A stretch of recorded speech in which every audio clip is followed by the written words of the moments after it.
Goode, and this is Psych 1-on-1. We're here to make psychology understandable, entertaining, enlightening, and hopefully informative, with tips for creating a healthier state of mind for you, your family, and friends. Today I'm going to go into doing a more personal show on music and well-being.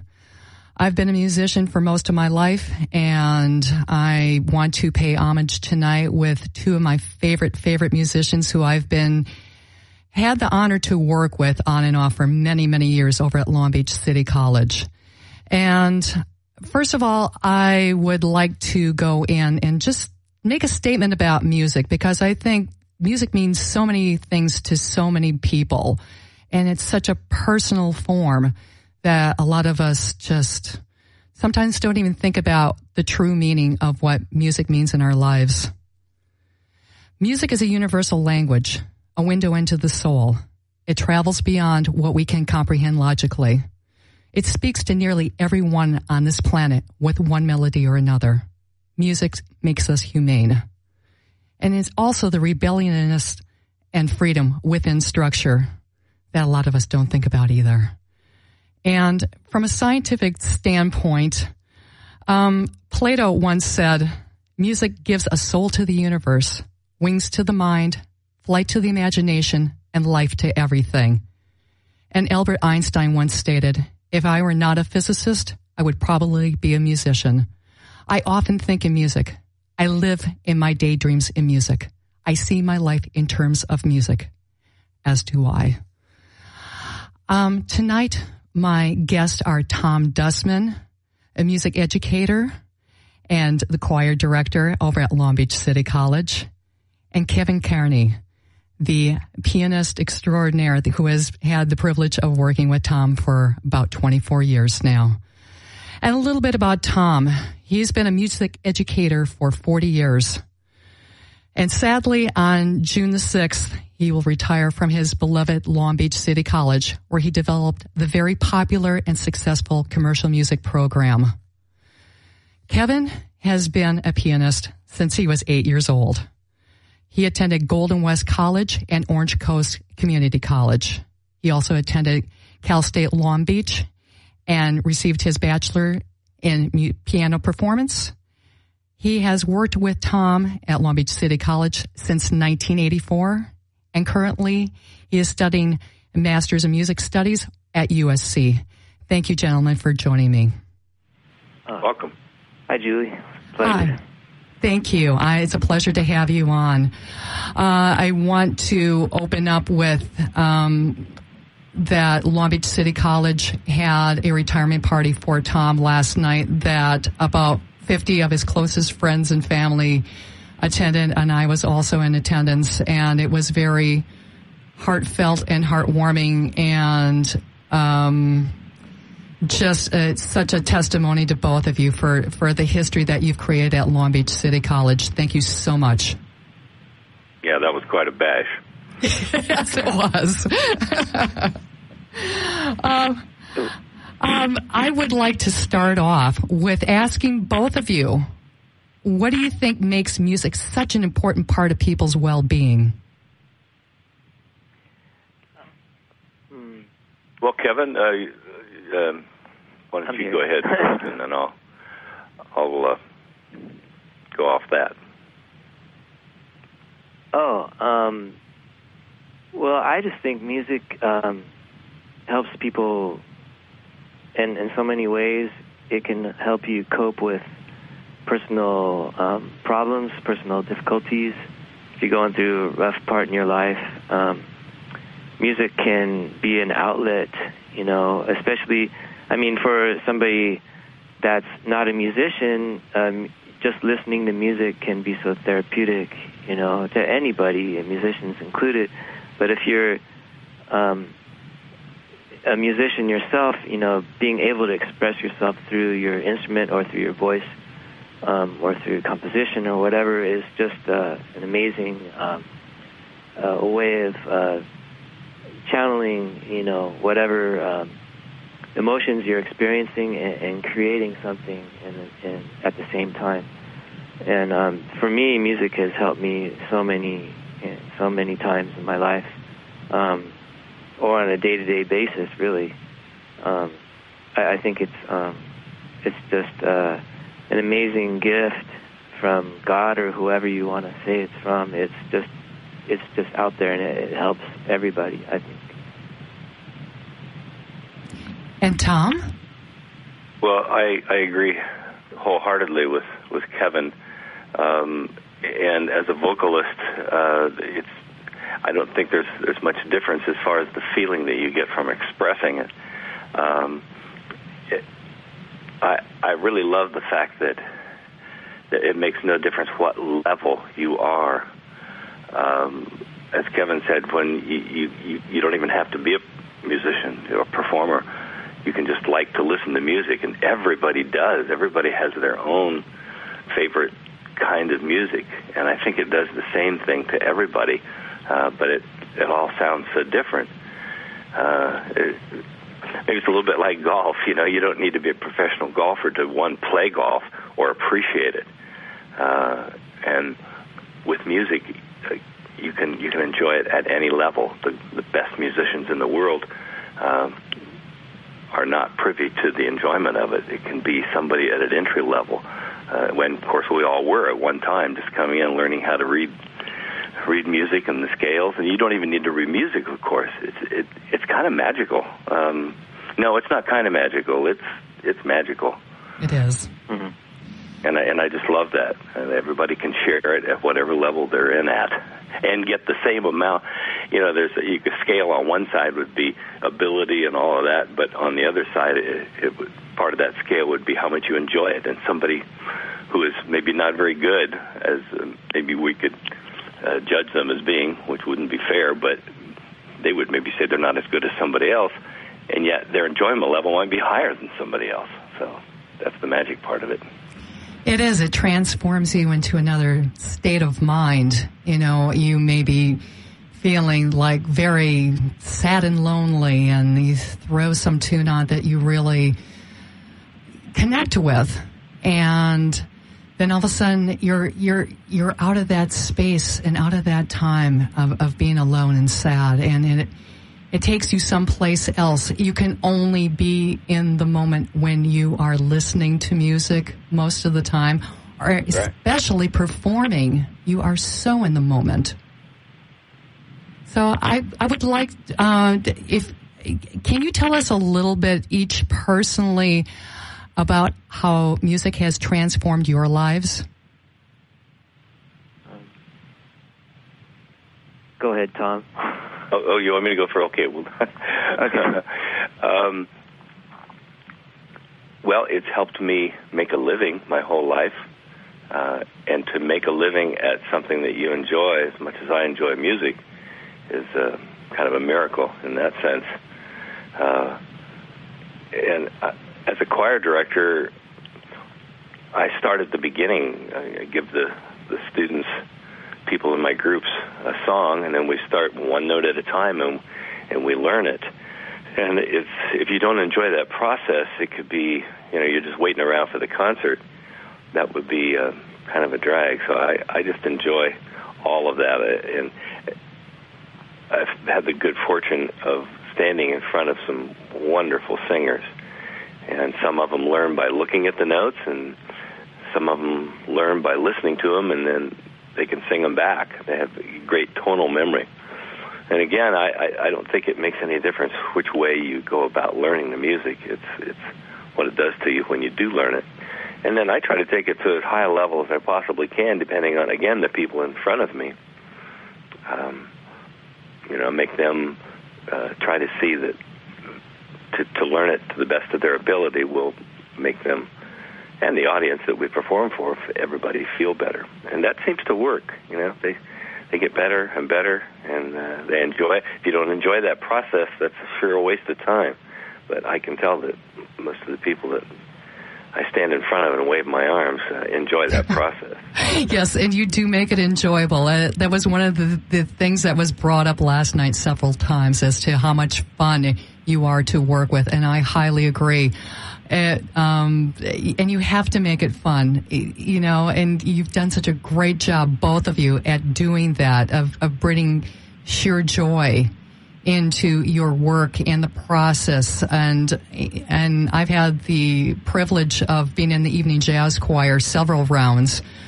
And it's amazing to see the faces and watch the process from week to week of how people become better vocalists and become more disciplined. And if they're so on reading music, they become better and better and better because you help to connect up the melodies and the tones to what's on paper. You bring it alive. Yeah, good to hear. Say, Tom is like go ahead, Kevin. A painter. You know, he's bringing these tones out of the choir, and he knows how to tell them, you know, shape your mouth this way to form the vowel this way, so everybody can get that type of sound that he wants. Because there's many different ways you can say a vowel, for example, and he wants to get that blend that comes from. Somebody has to not only be a musician, but, well, it's another type of music, you know, forming those sounds with vocally. And I sit there and I watch him, you know, kind of like a sculptor chiseling away at a big block of marble, you know. And after a while, there's this huge, you know, this beautiful sculpture. But, you know, it's like the producer knowing, you know, how to achieve that, you know, sound that he has in his mind. So, and I think, you know, any musician does that. If, you know, Tom does it with the choir, you know, I love, one of my favorite times in learning a piece is when I'm first learning it. I can barely play any of it, but it's just getting my fingers around certain, you know, maybe difficult parts, or just learning the fingerings of certain melodies or figures in the piano. I enjoy that process. It's because I go really slowly, and it feels good to play the piano. I mean, it feels physically good, and I think it's good. It's good for a person anyway. Just it's good for you mentally, but it's also good for you physically, I think, because you're getting in touch with, I don't know, the sensitivity of pressing an instrument like that. It's I don't know. It's hard to describe, but it's that process I enjoy, even before I can even play the piece, you know. And I don't know. There's all different stages of learning music, and of course, it's harder maybe when you can finally play it, and then you really need to interpret it, and that takes more like imagination and brain power, you know, to try to bring it up to a higher level. But to me, all the process is enjoyable. And you talk about transforming, you know, you can get, you know, I could be in a bad mood, you know, I didn't sleep well or whatever, or I had, you know, X reasons to be in a bad mood, but sitting there and working on a piece on the piano can, like, totally turn that around. Yes, I would imagine, though, the whole thing, at least for the way that I interpret it when I have to learn a new piece of music, is there are so many processes in my brain that are involved. And not only, well, once I go through that process of learning it just note per note, then you're right. Then it's the interpretation, and then it's getting the emotion engaged in it to make it sound realistic, so that when you're singing and performing to the audience, it's believable. They can sit there and they can relate to it, because it's not like you're reading off something to them with some music notes involved. You have to engage the emotional part of it also. And then it's also the feeling part of it. I know when I'm really engaged in it, it gives me goosebumps. And then I know that everything is fully firing. Mm-hmm. You talk about the psychological side. I guess if we could define what causes a goosebump, we could define what we're trying to do right now. Because physiologically something changes in the body to cause those goosebumps to come up. I suppose it's a release of some kind of endorphin, but it's way beyond my knowledge of how it's done. But the fact that it can be done because of your involvement in music, again, at whatever level, that's the magic of it. You can take a great jazz saxophonist, and he'll enjoy or not enjoy playing a solo or something, and then you get somebody who is just, again, all entry level, and they can play something or sing something and get absolutely the same amount of enjoyment, if not more. And that enjoyment includes a release of endorphins, a feeling of accomplishment, a feeling of sharing, and that's a big deal too, because there's no performance without an audience. Right. And I've told people all along that it takes somebody to listen to you to make that a performance, and at that point the music goes up a notch, or maybe many. We practice a long time to put on 2 concerts every semester. Mm-hmm. But the music gets to yet another level as soon as the curtain comes up and we sing the same exact songs with the same words, same notes, same timing, and we sing it for an audience, and it's different because now we're sharing it. Exactly. And then you have the adrenaline rush of every performer up there, because no matter how seasoned you are, you still get the adrenaline rush, the butterflies in the stomach, and all that wonderful energy just happening, and maybe a little bit of shakiness at the beginning, but everything just, kind of sits in after a while, and you're just on, and it's a connection to other people like no other, I would say. Yes, I would say so too. And in my voice class, I try to talk about dealing with those nerves, because sometimes you can practice something and get it right to the level you want, and it was just happening in the practice room, or practicing in the car, or the bathroom, wherever you sing and practice. For singers, it's, bathrooms a lot. And then you get out there in front of an audience and you don't do as well as you would like to have. And it's frustrating sometimes, because you put in all that time and then nerves block that. So I deal a lot of I spend a lot of time talking about that, and how I call it my mental green room. And every performer, major performer, if they're singing or performing rather in a concert hall, they have a special room that they go into before the curtain comes open, and that is a green room. That's where artists collect and cool down. You don't have to deal with sound check anymore. That's over. You don't rehearse anymore. That's over, because you spent a lifetime doing it, or preparing a show. You spend many hours getting that particular thing ready. But a green room is designed to relax. And that's kind of the key. Great athletes have an ability to relax under huge amounts of pressure. And the more they relax, the better the chance of their abilities coming out and doing the best they possibly can. So sometimes I think it's more than just rehearsing until the blood runs off your fingers. I think it's learning how to relax your own way. And what I do is I say, okay, now sit there and put both feet on the floor and relax, and just sit down, and now decorate this mental green room. And money is no object. You can put any kind of furniture you want. You can dim the lights. There's food around. There's always in a green room before there's what they call it, green room amenities. And it's, it could be wine, water, soft drinks, fruit trays, whatever. But you can design that in your mind. You're just in that room, and you can put pictures on the wall and dim the lighting, and maybe have some soft music in the background.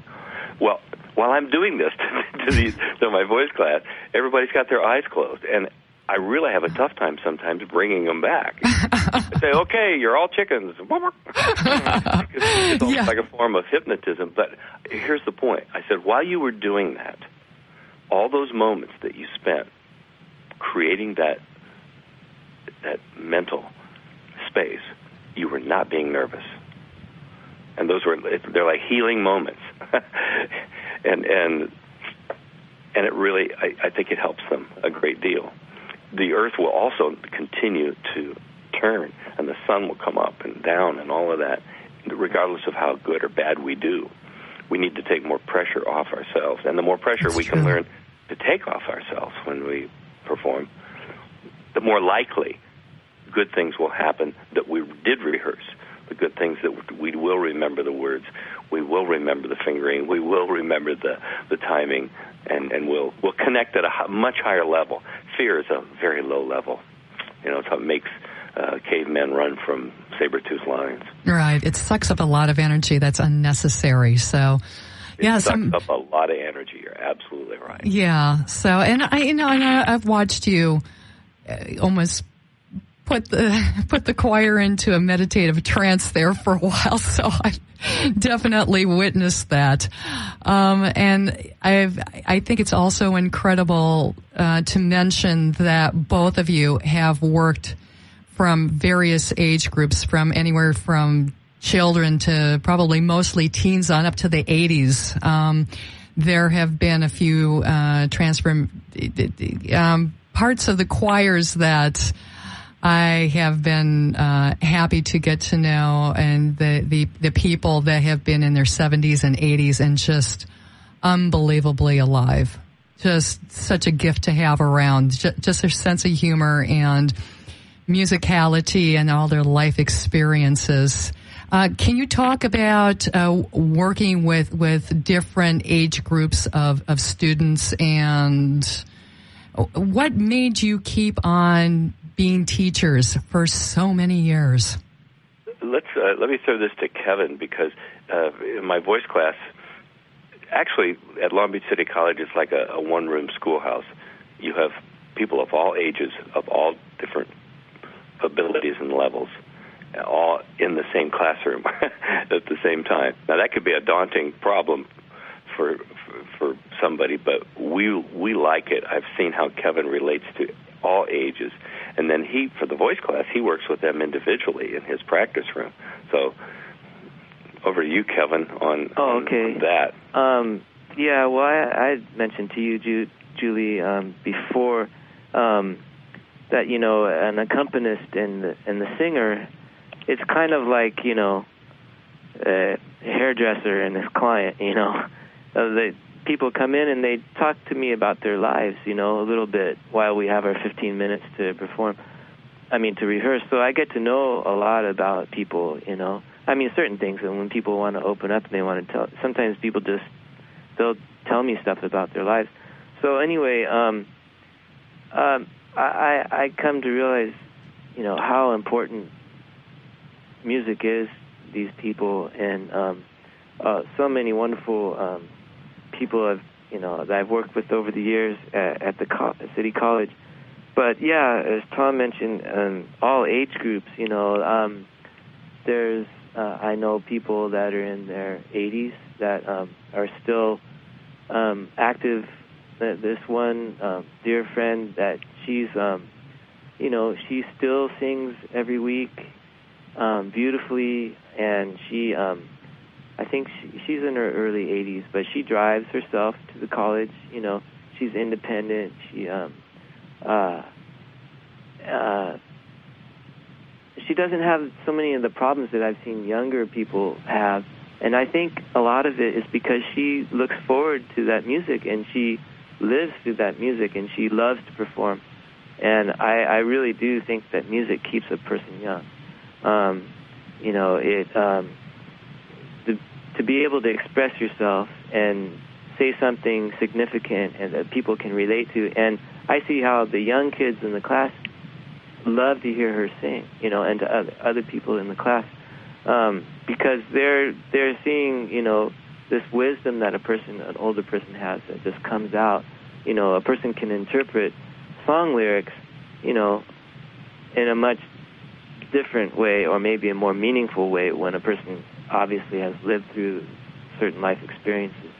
So, yeah, for the different age groups in the class, it's real. I think it's really helpful. It's really good for younger students and all different kinds of age groups to come together, so there's not that kind of separation where people, might be standoffish. They don't want to speak to, somebody that's outside of their age group because they think they might not relate. But, I'm kind of going on. But, and another thing is when they're in the class, some of these kids, they'll want to sing a jazz standard too because they've heard somebody else sing it. So it's like there's a, exchange of different styles going on, and the older people will hear somebody do a rap song. So they sometimes they'll make a comment that was really nice, Mm-hmm. And the young person isn't expecting to hear that. They're expecting to hear, that was horrible. Right. And then the younger people are singing jazz tunes from the 30s and 40s and I could just see on their faces sometimes when they're going through the lyrics, like, what does this mean? What were people back in the 30s and 40s thinking when they wrote this lyric? It's very funny. And I think you're right. I think with the mixture of age groups, there is a respect that builds between the generations, and there is that connecting bond of the music that's bringing them together. And there, I see more of an understanding building up, and the generational walls coming down. It's a beautiful thing to see. Yes, it is. It really is. It's part of that magic. Yeah. Something that Kevin and I have been, fortunate enough to share and watch. And so many people have come and gone in our classes. And of course, as you mentioned last night, we had that retirement bash from me. There, so many people came back from years of my high school days back in the early, mid-'70s. And to hear them say what music has meant to them and how it has helped them through their lives, that puts us in a really, I didn't realize it at the time, but a very important position. It wasn't our responsibility to, in any way, make them listen to it and feel better. It was just kind of, I think it's our responsibility to bring their abilities to the highest potential for them. And now when you've got a group, you've got different potentials. You've got people that are really outstanding singers and other people who maybe aren't quite as good, but maybe can sing with every bit as much feeling. And there's an average kind of bar that you want to get to, and then you want to push that even higher. And that's where the performance comes in, because then it gets better because you're sharing it with people. I like what Kevin mentioned about some of the older people listening to rap tunes. It makes me think of the younger ones when they sing a standard. It may be brand new to them, even though it was written in 1943 or something. Right. If you've never heard it, it's a new song to you. Yes, it is. And I love and marvel at the way my younger choirs can make those songs sound. When I was teaching high school, I used to call it the juicy fruit sound because young voices singing an old standard, a professional group couldn't sound like that. There's a freshness in the voice of a younger person, and there it is. They've got their own stamp on a 1930s song, and that's just pretty cool. And again, it's new to them, and it's a fresh sound. Now, instead of juicy fruit, we call it the orbit sound. Yeah, definitely. And Kevin, I want to make mention too that you had mentioned that you might need to leave early, so I want to respect that. Is there anything that you would like to add before you depart? Well, I don't want to use that word "depart" with Kevin.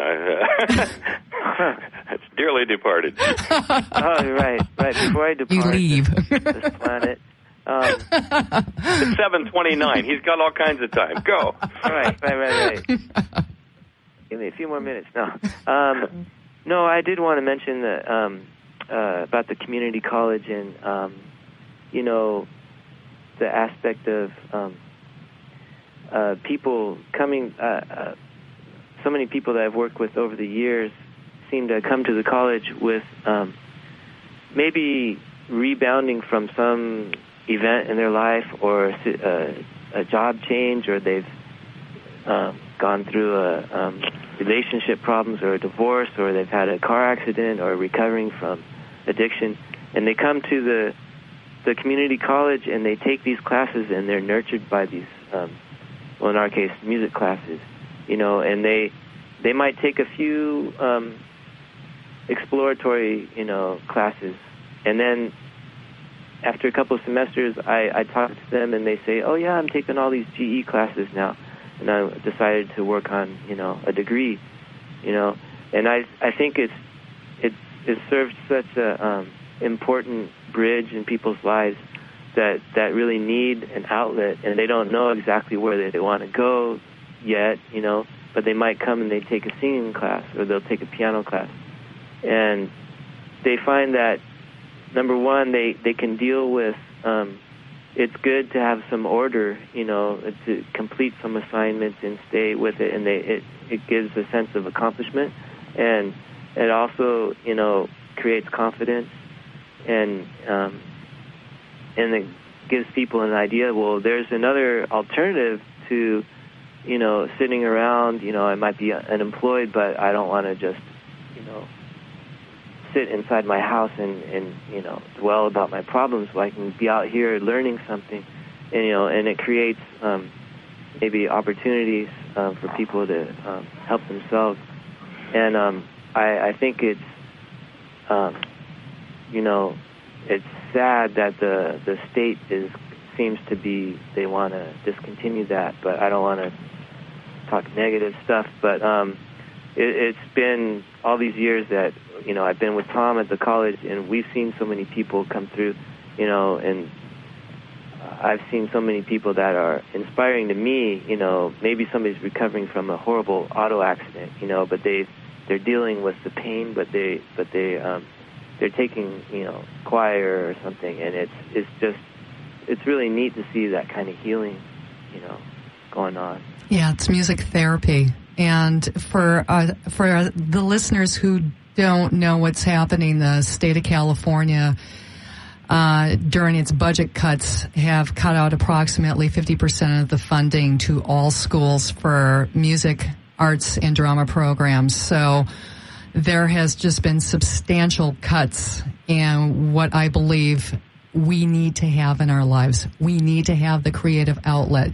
If we're going to be finding new solutions to old problems, we need to have our right brain engaged, and that includes having the arts and music programs included. So hopefully, sooner or later, the state of California realizes that and turns this around for all of us.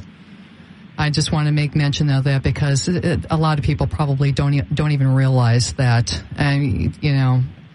I also want to mention to the listeners, if you would like to call in and join us on this conversation, the number is 800-893-9562. Again, that's 800-893-9562. And I also like to make mention that this program is downloadable from iTunes.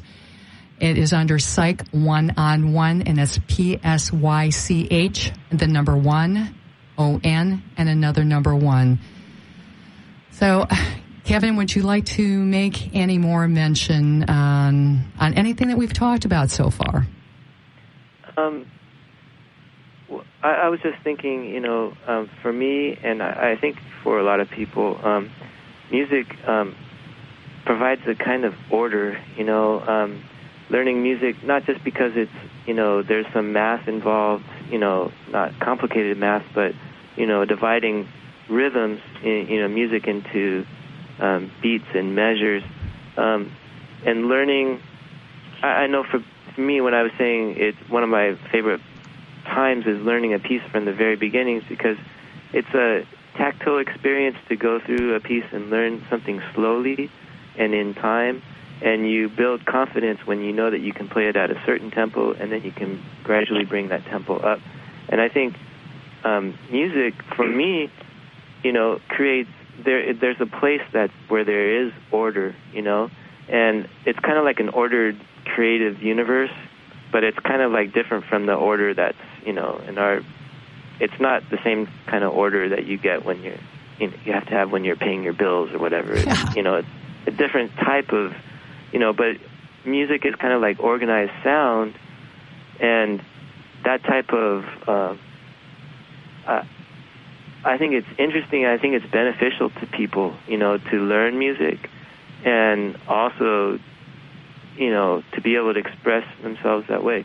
I don't know. That was just a thought I had.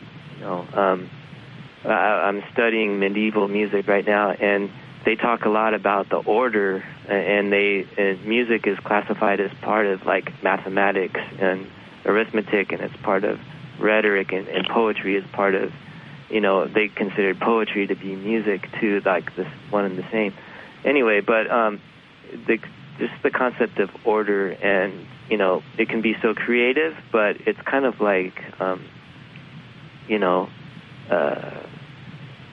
like if you look at a beautiful building that's a striking skyscraper, and it causes such an impressive an impression on the viewer, but those are huge pieces of steel, but they're all connected in a way that's precise, and it's got to have that order, else the thing will fall apart, right? So the same thing as a piece of music, it sounds beautiful to us. Sometimes we might not know why, but it is, it's organized in such a way that those, sounds and harmonies will sound, consonant together. And so I think it's a wonderful art form, and I sure hope that it continued to be, part of the education. I think it's important not only, for our, for a healing sense to listen to it, but it teaches people in ways they might not know when they're learning it. People, there are studies that say learning music helps a student every other subject, and who knows why, but I think maybe it's because it causes our brain to function at a higher level in some place we might not understand. Right. I think it sometimes goes beyond science, but I've definitely seen the studies also that music helps to integrate math and science and make them easier. And in this country, those are the two subjects that we seem to have the most problems with. And we need to have those if we're competing on the global market now. We need to have those skills. Music is involved with that. Wouldn't you agree? I do. Yes, of course, I do. I absolutely agree. And I love Kevin's analogy of a building. It has to have order, and there is order to, that's the whole study of music theory, and how chords are structured, and how that, and then over those chords you create this melody of your choice. And there are only 12 notes to use. Mm-hmm. It's like 26 letters in the alphabet, and look at the literature that's come from all of that. It is incredible. It really is, yeah. And I just think what Kevin said is so true. I think there might be some. I'm trying to think of the statistics that maybe are at work here, that one of the reasons we're losing music in the schools, public schools, is the people who can make the decisions don't necessarily have a background in music. And I don't mean as a professional musician. I mean when they had it as part of their education. Kevin was talking about back in the 15th or during earlier times, when music was considered a subject that was every bit as important as literature and science, and they understood the connection and how all of those working together. You put all your eggs in one basket, and you've got a really heavy basket that does kind of one thing. You need to be well-rounded. The human being has to have, in order to function at their highest level, science and math, and we also need athleticism. We need to stay in shape, and then we need the arts. And those three in balance make a human being what a human being can be, can aspire to. Once you get those out of you, if you have too much athleticism, and this is coming from Socrates. You ever heard of that guy? Mm-hmm. He said, then there's the barbaric aspect that comes out. And that makes sense, too, because look at the Dark Ages when, there weren't too many bands around during the Dark Ages except for roaming bands of power wasn't barbarians, And what is the first thing they do? They smash things up and try to... historically, there's been a lot of let's do away with great art. Right. Look at Germany in the 40s. They burned books. They burned art. They kind of understood how important it was. Right. And, in an evil sense. Right. And I don't mean that the people that are in charge are evil. I just think they're, I think in the Bible, Jesus said, Father, forgive them, for they know not what they do. They're ignorant. It's unfortunate. And I realize, too, as a music educator, I don't think I have maybe a handful of people who went on to be an administrator or a politician in all my teaching experience. And I don't know what that says. I guess they're going on and doing other things. But if you're an administrator, if you're a politician, and you've understood, if you were in a marching band, or if you were in a choir, or you were in a instrumental group, you'd understand how important, what that added to your life. Right, and I think a lot of the politicians have forgotten that, sadly enough.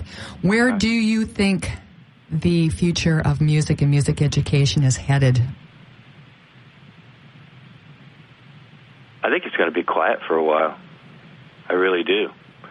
I've got the feeling we're entering a bit of a dark age. Not just because the commercial music department or the jazz and pop department at Long Beach City College has been eliminated, which is even scary to even say that. But that's a direction. It's like taking athletics out of high school. All the people that would have been involved in those athletic programs, the teamwork that comes from, I know that because when I was in high school, I was an athlete, and it created a different person out of me.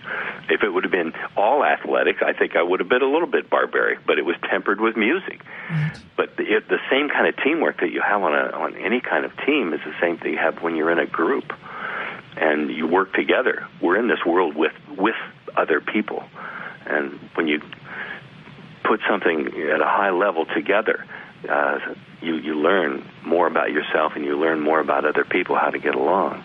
And that's what a team is, and that's what a choir is, and that's what a band is. That's all of that together. It's not just one thing. Right. We have to have those three elements of the science, the physical, and the arts. Yeah, definitely balance. That's and one historically, thing. that has proven to be true. Yes. If you don't have that, then your society goes to the dark ages. Yeah, and sadly, I agree with you that we may see a temporary darkness period on this, but we will keep our music alive whatever way we can. And I would like, and Tom, I'd like you to know that I actually did get your song, and I would like you to kind of do a little comment about this. The song is called How High the Moon. When was this recorded? Oh, gosh, I think in 2000 or maybe before that. We've been recording CDs, and, of course, they were LPs before that, ever since I went to the college, 1982. And that takes music to a higher level, too. It's one thing to perform in front of an audience, and I talked about that live thing. And then when you get in the studio, you want it to, because you listen to it back, and you say, well, I can do better. Let's take that up. Let me try it again. Let's do this. And so earlier in my career, we recorded 14 CDs now at the college. And I really enjoyed that. Budget cuts delved into that situation, too, so that's unfortunate. Because that was a real part of my feeling of what I was an educator to do, is to put people in the studio and create something that they could keep for the rest of their lives. And luckily we've done that, and this, what you're going to hear, is just one of hundreds of songs we recorded. Kevin playing piano, you'll hear his introduction, and I'm glad you got that MP3 that I sent, because you're also going to hear cracks and pops, because we took it off a record. This evidently was before 2000, from earlier, maybe in the 90s, where everything was LP, and then somebody put this on a CD for us. So, and it's a great standard, How High the Moon. Okay, wonderful. Thank you. So here we go. This is Tom Dustman directing, Kevin Kearney on piano, and which one of your choirs sang on this? Probably studio singers. Okay, great. Here we go.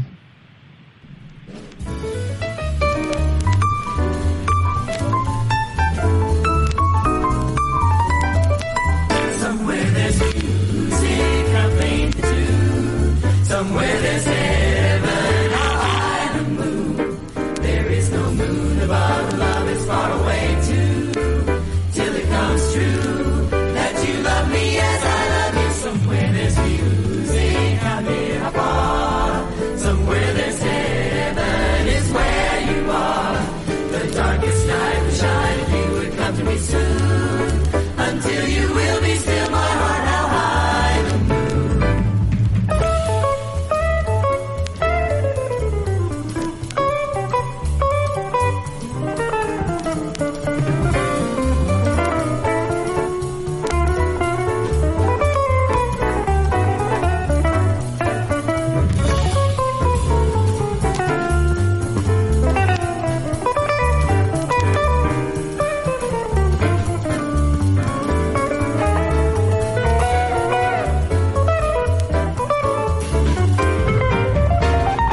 Somewhere there's music, how faint the tune.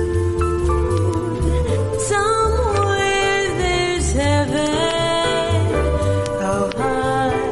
how high that moon. There is no moon above when love is far away too. Until you will be still, my heart. Somewhere there's music, how faint. Somewhere there's heaven, how high the moon. There is no moon above, and love is far away too. Till it comes true that you love me as I love you. Somewhere there's music, how near, how far. Somewhere there's heaven, it's where you are. The darkest night will shine, you will come to me soon. Until you will be still, my heart.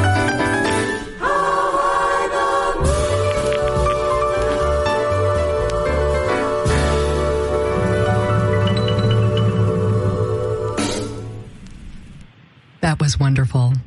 I'd stack that up against any professional group. When I listened to these years later, I realized how good they were. At the time, I'm thinking, we need to fix this, we need to fix that. But the big picture from way up here in the future is that was great. Kevin played great. That was Danny Donnerly on guitar. Oh, that was Danny. A student at the time who went on to be and is currently a professional musician. Right, Kevin?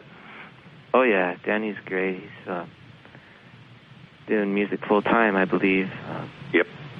Yeah, there's a lot of musicians that Long Beach City College was their springboard. So one more time, just thank you so much for touching so many lives and just affecting the community so positively. And I want to make a mention to our listeners that this coming Friday and Saturday nights, May 17th and 18th at 7:30 p.m., Tom and Kevin will be giving their final concerts at Long Beach City College. And it's called The Spring Thing. And Long Beach City College is on the corner of Carson and Harvey Way in Long Beach, California. So please join us. It'll be wonderful, wonderful concerts and a lot of people and a lot of fun. And What are your future plans right now for both of you? Go ahead, Kev. Well, I'm going to be staying on at the college, but it's going to be quite different now that there's not going to be any jazz for a while. So, I'll be playing for voice classes, I believe, and, maybe some classical singers in the applied music program. But I'm going to miss, Tom, obviously. It's not going to be the same place. So, and I'm still going to be going to school. I have another year left, studies, so I'm going to be getting into that. And, just trying to keep all the elements of life, spinning, and playing and writing and hopefully some, performance opportunities, recording that, it's all, hopefully it's all going to be coming together, Well, always looking forward to opportunities. So I'm sure there'll be some more opportunities to work with Tom and his group, Beachfront Property, and maybe some arranging for them. I'd like to try that. And, future's wide open. That's a good way of looking at it. Yeah, I didn't hear what you said, Julie, the last thing you said. Oh, I was just making a comment to Kevin that's, it's a good positive way of looking at it of, Oh, I see. Yes. Yeah. I think for both of us, pretty big changes. Luckily, Kevin is as adept playing classical music as he is playing jazz. Very few people on the planet can make that transition as easily as he can and has. There's good music and there's bad music, or that's what Duke Ellington said. There's just two kinds of music: good music and bad music. Of course, that's in the ear of the beholder. But I've heard Kevin play classically in class when he would accompany somebody. It would be Schumann or Brahms, and he plays with the same sensitivity that he does, no matter who it is, and that's a gift, and that's, as musicians, I was trained classically. In my office, I only listen to classical music because it just, I don't know, it makes more creative and more relaxing. Unless it's 20th century or something weird. But the classics are just, I think I have a chemical change in my body when I listen to it. So I don't want to say that just because, or I want to say just because jazz and pop and commercial music is going away at Long Beach City College, there's still plenty of music with really good orchestra, wonderful choir with Julie-Ann Goode as the director. Brian Hamilton is an incredible band director, and Marshall Fulbright Orchestra. So we've got some young, very adept people at what they do. And there is this, as long as it's good music, I think the future is bright there. And Kevin can slide up to any kind of style and play it, and I know it'll be fine for him. As for me, I just won't be standing in front of a choir waving my arms anymore. And the old thing about when one door closes, something will open up. I don't know what those doors are, but I know that this will close Saturday night. And this energy that I have and that we all have as musicians has to go somewhere.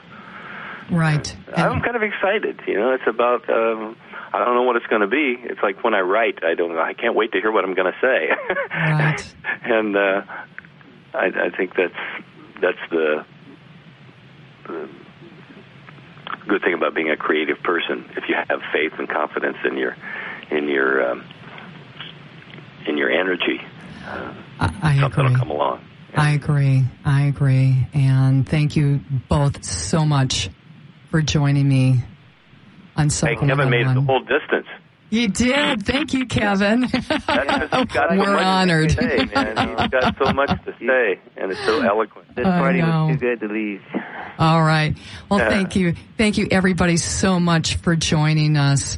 And thank you again to Tom Dustman and Kevin Kearney from Long Beach City College. And please try to join us at the concert on Friday and Saturday evenings.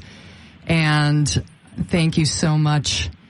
This is Julie-Ann Goode for Psych 1-on-1. Take care of yourself and take care of each other.